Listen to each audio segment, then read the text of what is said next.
Xôm chụp được xua xôm chụp được xua Sơ sấy ngày tật lấy phong vẽ bàn tay một sẵn bác sơ sấy bọc ôn bộ bài chỉ tì cột chỉ tì sập lánh ngày ní cư dịch ngày tết thôi dương chặt ngày vìបញ្ហាសង្គ្រាមតិចរវាងនឹងអ៊ុយក្រែនរុស្ស៊ីអ៊ីស្រាអែលប៉ាឡេស្ទីនយើងដកងាកចេញពីរឿងបញ្ហាព័ត៌មានសង្គ្រាមតិចហើយ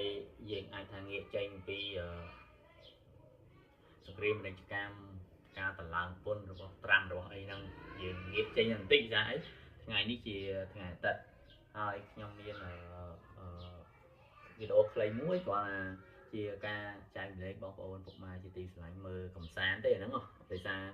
ខ្ញុំមើលឃើញចំណុចល្អនៅវីដេអូមួយដែលគេបានបង្ហោះនៅលើ YouTube ហ្នឹងអញ្ចឹងខ្ញុំយកមកក